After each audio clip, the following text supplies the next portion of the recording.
Good afternoon. I'm Celeste Drake, the President's Made in America Director. Over the past year, it's been my distinct honor and privilege of setting up the first ever Made in America office, helping deliver on the President's vision for a future that's made in all of America by all of America's workers. The Made in America office is working to coordinate a whole of government strategy to ensure that when the federal government spends taxpayer dollars, we support American workers and American firms. We're sending a clear signal to the business community to drive new investments, create jobs, and to fill gaps in our critical supply chains. And we've gotten off to a great start. With the bipartisan infrastructure law, the Biden-Harris administration and Congress are working together to make a once-in-a-generation investment in building a better America, modernizing airports, bridges, and rail, ensuring communities have clean water and affordable high-speed internet, and investing in the sustainable clean energy industries we need to compete and win in the 21st century. These investments will make our economy stronger and more resilient, with more jobs, more growth, and more opportunities for America's workers. Our strategy is working. Businesses are investing in American manufacturing at historic rates, and our economy added 423,000 manufacturing jobs since the president came to office. A good example of this success is Siemens USA.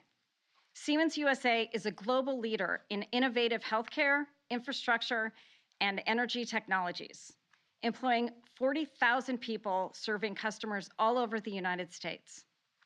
Siemens is just one of many major companies investing in the United States, meaning jobs for hardworking Americans.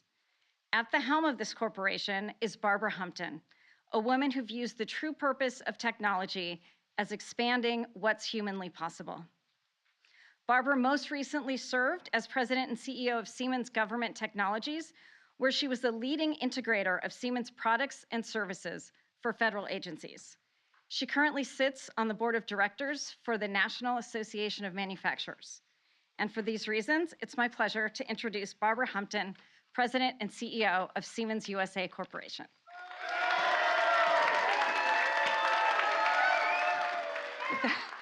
Thank you, Celeste, and thank you, Mr. President, for inviting us to the White House for this announcement. And what better day than Employee Appreciation Day? You can see on the screens here we have employees from Pomona, California, as well as Grand Prairie, Texas. And you know that for years, the questions about America's crumbling infrastructure has been, what if?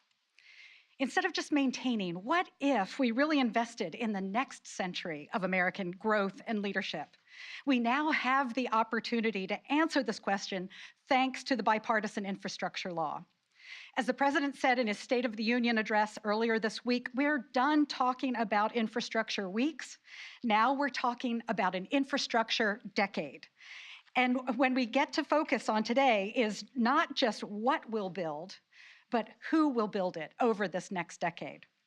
People like my colleagues joining us today, workers who support the industries and create the infrastructure that form the backbone of America's economy. Our teams in Pomona and Grand Prairie develop electrical equipment powering critical infrastructure systems, including electric vehicle chargers, data centers, and factories.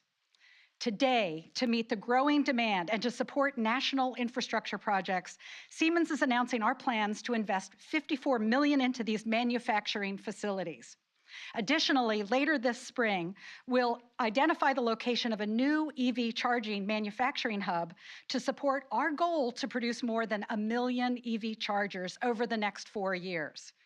All told, this footprint expansion, just this footprint expansion, it translates to nearly 300 new jobs. And we know there'll be more jobs still to come in our regional supply chains. Folks, a new era for manufacturing is now taking shape in America. Think about what we've experienced during the global pandemic. COVID-19 affected everyone, everywhere. But from the start, the response to it was local. We had to have readily available production and in-demand supplies. And as we've continued to address supply shortages of critical items, everything from PPE early in the pandemic to chips more recently, the future of industry we're now seeing is what I've been calling glocal. We've seen how essential global innovation can be, and it will continue so. But as supply chains have been disrupted, and we've also seen how important it is to be able to establish local production capabilities, we see that we can build resilience against future disruptions. But that's not all. Technology, from automation to digital tools to additive techniques like 3D printing, is strengthening the case for investing in American manufacturing or for globalization. It's strengthening the case for making things in America for American customers, leveraging state-of-the-art technology, and being able to co-locate manufacturing with research and development, just like we're doing today as we partner with national manufacturing institutes in Detroit, Chicago, and Silicon Valley. All of this leads to more resilient supply chains. I'll add that when Intel CEO Pat Gelsinger was here in January to announce plans for new US semiconductor plants, we heard Pat voice his support for funding the CHIPS for America Act to boost US semiconductor production. And I'd like to join Commerce Secretary Raimondo and the President in supporting targeted investments in research and development and in industrial modernization projects. We're glad to see bipartisan support for growing advanced manufacturing in America at greater speed and scale, and we urge Congress to take action. Let's continue to work together across the public and private sectors to build this industrial base.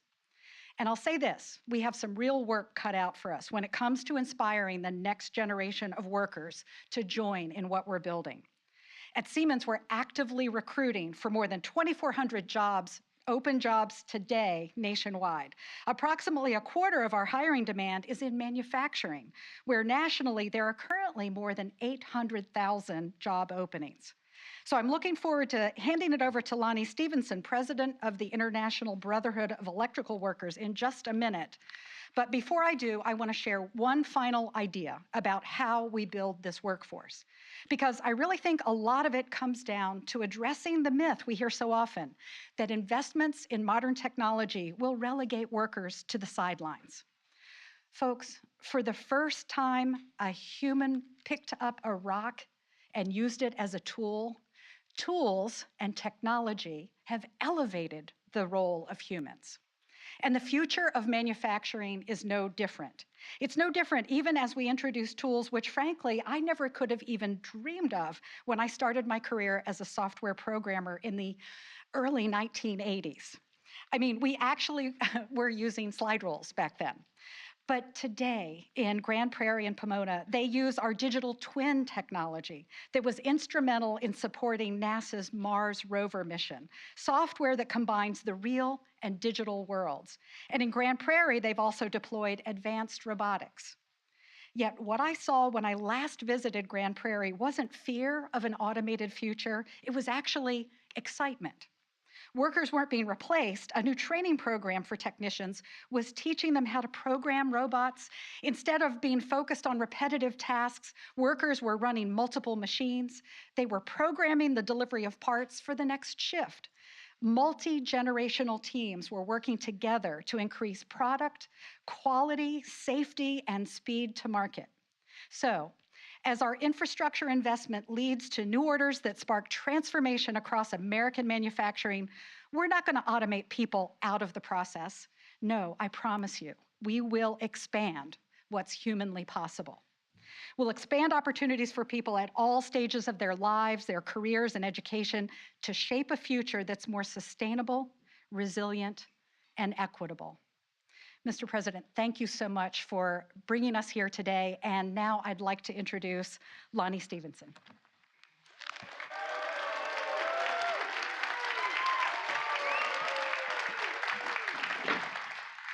Thank you, Barbara, and thank you, Mr. President, for the opportunity to be here today. And just let me say this before I get started with my remarks. President Biden said a year ago, and he was talking about bringing jobs back to the United States and good paying manufacturing jobs. And more importantly, he says union jobs. And that's what we're here. We're here working with our partnership, the partnership that we're so proud that we have in the IBEW with Siemens, and see them following through, having the opportunity with the infrastructure to be able to expand what they're doing here across the country. It's going to mean job opportunities for our members as they expand. It means more union jobs available in the United States. So thank you both, Barbara and President Biden, for your commitment to make this happen. You know, the IBEW is the largest union of electrical workers in all of North America. The International Brotherhood of Electrical Workers is ready to work with business and elected officials in building a new clean energy economy and a 21st century infrastructure. That's why I'm excited by Siemens' announcement that it's investing in America, manufacturing to make sure that the electrical equipment that will help modernize and strengthen our industrial and energy infrastructure, while at the same time putting us on the road to clean energy future at the same time. Not only will this equipment be made in the USA, it will be union made as well. In supporting good paying jobs for IBEW members that they can then support their families and have, you know, comfort to know they've got good opportunities for them and their families. The Bipartisan Infrastructure Act has opened up new opportunities to invest in clean energy generation and building the parts that will modernize our roadways, bridges, transportation system, and the energy grid, which we're all part of that as well. And it's all going to be done here at home. Today's announcement proves in action that this groundbreaking legislation is already helping support American jobs and American manufacturing. Investing in our infrastructure and manufacturing industry also means investing in skilled blue-collar training. And the IBEW is proud to partner with Siemens in providing the pathways to advanced manufacturing careers in this industry. Union careers that won't just rebuild our infrastructure, but our middle class as well. As I have been saying for years now, IBEW members are ready, and I've been saying it for a long time, we're ready to get to work and rebuilding our infrastructure and growing a renewable building or energy economy. And we're excited to be working with our industry partners, such as Siemens and others, and taking the first steps towards a stronger, more competitive, and cleaner economy. So again, Mr. President, I can't thank you enough. And I want to give a shout out to our members in both California and Texas. They're the ones, the backbone, they're the ones doing the heavy lifting, the work day in and day out, producing for this country and making us a better country because of it. So thank you to all of them. And next, I have the really distinct honor to represent our next speaker, IBEW member, Johnny Lee. Johnny, I think you'll see when you hear from him, is dedicated.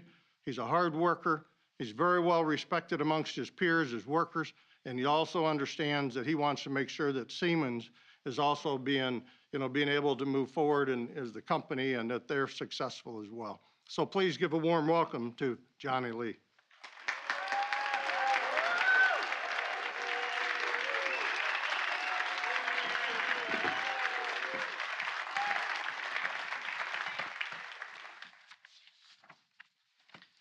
Good afternoon. My name is Johnny Lee. I stand before you as a proud member of the IBEW Local 220 in Fort Worth, a proud employee of the Siemens Grand Prairie facility, and a living embodiment of the American dream. When my parents fled communist Vietnam with nothing but the clothes on their back and the hope of a better life, they never envisioned that one day their son would be introducing the President of the United States. What they did know was the hope and promise of America, the idea that with a little bit of hard work, everyone can succeed. Through their support of my involvement with my local union, I am proud to say I have found success in achieving that dream. I built a life that I love, one filled with peace, pride, and the opportunity to serve others. As a shop steward and a Vietnamese interpreter within the plant, I help my union sisters and brothers on issues that impact all of us. all while building infrastructure for a better tomorrow. My story and so many others of first-generation Americans would not be possible without the important pro-worker, pro-union policies that President Biden and his administration support. By investing in infrastructure and good union jobs, President Biden is laying the foundation for a future that will support working families for generations to come. A proud partner in a future are companies like Siemens. By investing millions in employee training programs and workforce development initiatives, Siemens is creating a pathway to the middle class for thousands of working families, all while solving the infrastructure challenges of today and tomorrow. It's true that individual sacrifice and hard work are central to the American story. But as my contribution shows, the American dream is also about a belief in a greater good. An idea that when we work together, everyone can prosper. I am proud to be a part of that dream. It is now my distinct pleasure to introduce to you the President of the United States.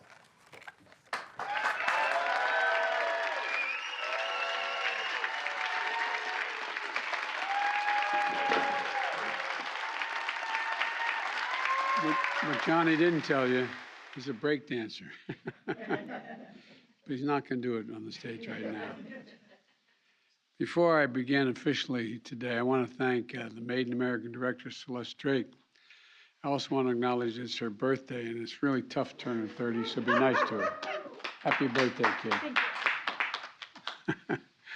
And Johnny, thank you. Thanks to all your coworkers. I just had a chance to meet before you all came in. And I want to thank Barbara Humpton, Siemens. Lonnie Stevenson, president of the IBEW, one of my closest buddies, and he's been my friend for a long, long time. Earlier this week in my State of the Union address, I said there was something happening in America, starting with historic economic recovery that we're seeing right now. And today, we've learned that in February, our economy created 678,000 new jobs. 678,000 new jobs. Over the course of my presidency, our economy has now created 7.4 million jobs. More jobs created in a 13-month period than any time ever before in our history. And we've learned that in February, the unemployment rate fell to 3.8%, down from 6.4% the day I took office, beginning in 2021, which is the fastest decline in unemployment rate in recorded history because of all of you. And by the way, before the American Rescue Plan passed, the Congressional Budget Office didn't project our unemployment rate to hit 3.8% at any time over the entire decade. Americans are back to work. Yes, family budgets are still tight, but a lot of Americans are getting paychecks this year more than they got last year, and restoring the dignity of work so they can show up at work with some pride. You know, job gains in February were broad-based across sectors, from construction to retail to manufacturing to leisure and hospitality. The decline in unemployment rate was broad-based as well. The fact that unemployment rate among workers without high school degrees fell to 4.3%, the lowest on record since we've been keeping records, 4.3%. It's amazing. Workers' weekly earnings rose in February. The people in working class sectors like transportation and warehousing saw some of the strongest wage gains. This is what it looks like to grow an economy from the bottom up and the middle out. Because of the progress we've made in fighting COVID, Americans can not only get back to work, but they can go to the office and safely fill our great downtown cities again and gaining more commerce. With 75% of adult Americans fully vaccinated and hospitalizations down by 77%, most Americans can remove their mask, return to work, and move forward safely. Today's news is a welcome reminder that we're coming back stronger as a country and as a people. You know, we've been through two of the hardest years this nation has ever faced.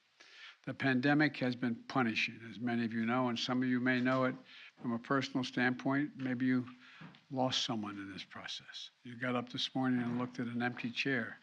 Well, it's been punishing, but we're coming back. And so many families are still struggling, though, to make ends meet because of inflation. I understand our top priority must be getting prices under control. Look, our economy roared back faster than most predicted, but the pandemic meant that businesses had a hard time hiring enough workers to keep up production in their factories. The pandemic also disrupted the global supply chains. When factories close, it takes longer to make goods and to get them to the warehouse and get them to the store, and prices go up. Just take a look at cars. Last year, there weren't enough semiconductors to make all the automobiles people wanted to buy. They had a lot more money in their savings accounts and in their paychecks, but they weren't able to go out and spend it on leisure because of COVID. So what happened? They decided they were purchasing products like everything from homes to automobiles to hard products. And the price of automobiles, for example, went way up. More people seeking them and fewer being made. And we have a choice. We have a choice. The way to fight inflation is to drive down wages and make Americans poorer, or have a better plan to fight inflation, lower costs, and not your wages. The more semiconductors we make in America, and by the way, they were invented here in America. The semiconductor was invented in America when we went to the moon. And when we do that, when we focus on making sure that we make those again in the United States of America, so few are being made, we make a heck of a lot more cars. And you bring prices down. The supply chain is filled. Investment in America, rebuilding roads, bridges, airports, ports. We invest in innovation in America. That's exactly what we're doing. Look, as a result, we're seeing more jobs, more hope, and we're also seeing something else, the rebirth of pride. The rebirth of pride that comes from stamping products made in America. And we're seeing the revitalization of American manufacturing. And that's what I want to talk a little bit about for the next few minutes. Today, companies are choosing to build new factories when just a few years ago they would have built them overseas. They're investing right here in America. On this very stage, we were standing before Intel. The chairman of the board of Intel was here. He announced a $20 billion investment to build a semiconductor mega site outside Columbus, Ohio, creating 10,000 new good-paying jobs. A portion of them were the construction jobs, but the full-time jobs, the average salary in those places are going to be $135,000 a year. And if Congress passes the Bipartisan Innovation Act, Intel is ready to increase their investment from $20 billion to $100 billion. You know, as I said, we invented the semiconductor, but we haven't been making them in America for a long time. We had to import them. We had to wait. It cost more. And that's what I mean when I say dealing with the supply chains. Since I took office, companies have announced investments totaling more than $100 billion in electric vehicle industry for the future. The iconic companies like Ford, GM, new electric vehicle production, Tesla, our nation's largest electric vehicle manufacturer, to innovate and inspire younger companies like Rivian, building electric trucks, Proterra, building electric buses.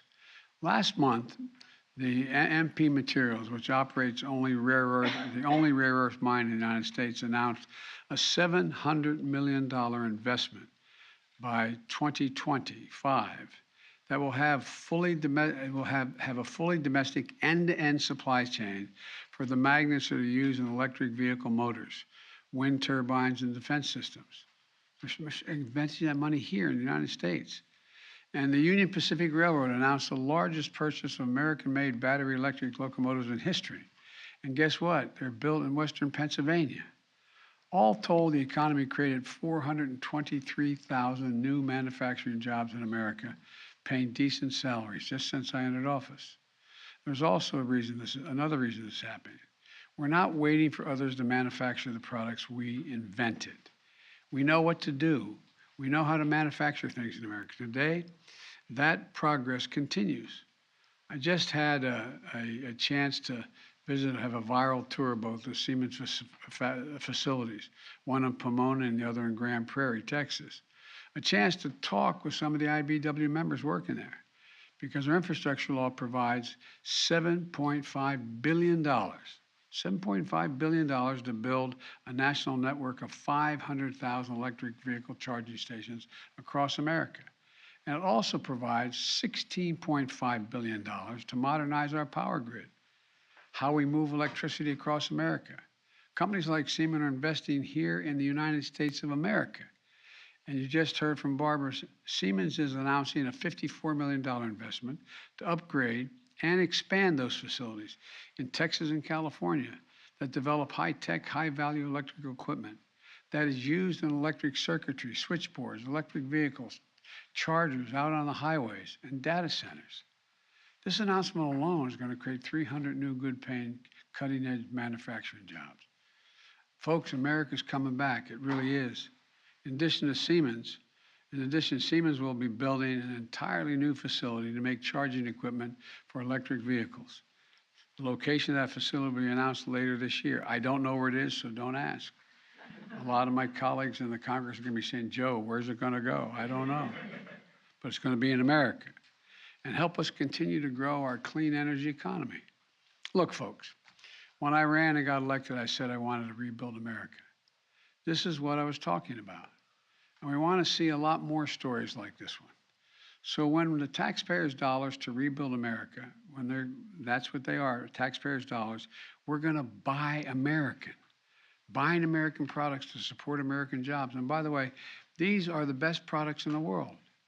The federal government spends about $600 billion a year in goods and services to fulfill its responsibility to the American people, from the Defense Department to healthcare to education and beyond. In fact, what's happening is the federal government is Siemens' largest customer, for example. Most people don't know there's been a law on the books for almost a century to make sure that your tax dollars support American jobs and American businesses. Every administration says they're going to use that law. But when it comes time to make these purchases, whether that's the deck of an aircraft carrier or a ventilation system in a school, the response often is from the government. We can't find an American company, so we need to issue a waiver and buy the product that was made overseas, not by an American worker. So Buy American became a hollow promise. Well, my administration, Buy American is a reality. We've created a Made in American office in the White House to oversee efforts. And you just heard from Celeste, who runs that office. My first cabinet meeting, I told everyone that if their agency wants to issue a waiver to purchase something for their agency and what they have responsibility for, they don't have to use they think they don't have to use an American company. Well, guess what? They have to come to the White House office and set up and explain to me why they have to post that request, why they have to do that. And they're going to have to post the request publicly on our sites so American manufacturers and business have a chance to raise their hand and say, no, I can do that. Here, I can do that in my shop, in my town. Today, we're going even further. I'm announcing the biggest change in the Buy American Act in 70 years. Right now, if you're manufacturing a product that gets purchased by the federal government, the law says that has to be substantially all of that product should be made in the United States. But because of loopholes over time, you know what substantially all means when I took office? If 55% is made in America, it's substantially all. To me, 55% isn't substantially all, it's slightly over half. Today, we're issuing a rule to raise the amount of domestic content required to be considered made in America from 55% to 75%. Substantially all is going to start meaning substantially all. And today we're also announcing a new framework for critical products where we know we need stronger, more resilient domestic supply chains. We saw during the pandemic that supply chain disruptions can put American lives and livelihoods at risk. You know, when we needed the most, we were short on masks, gowns, gloves, ventilation, and other essential health products we had to buy abroad. So we're creating a new price preference. What this means is that if we're identifying some product that is so critical to our national security, health, or resilience, that we're going to create rules that allow us to pay a little more for them if they're made in America. We're talking about things like semiconductors, some pharmaceutical agreements, advanced batteries, among other things.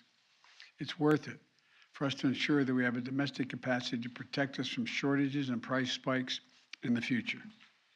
And yes, we're going to keep trading with our allies and friends, and we're going to work with them to ensure every single country can create global choke points for critical goods. Can't have those choke points. But we also need a resilient supply chains of our own so that we're never at the mercy of other countries for critical goods ever again. And by the way, when I say buy American, I mean buy all America. I want to increase the share of federal spending in goods and services that go to small businesses in America, the backbone of our country.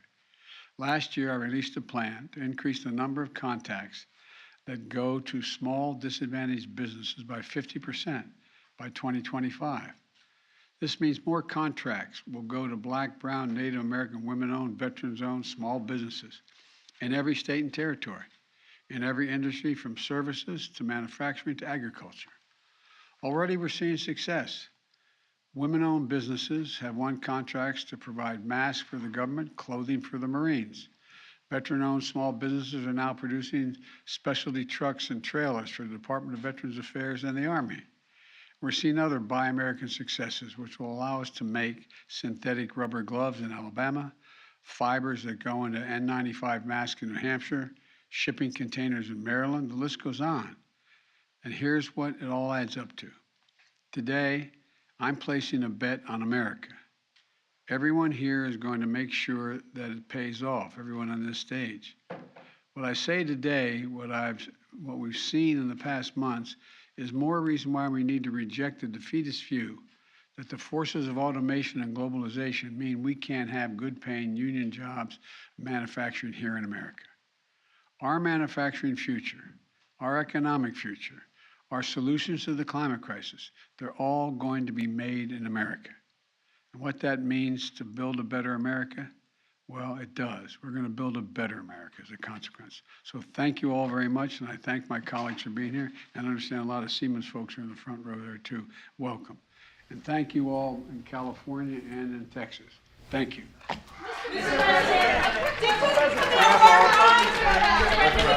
Thank you.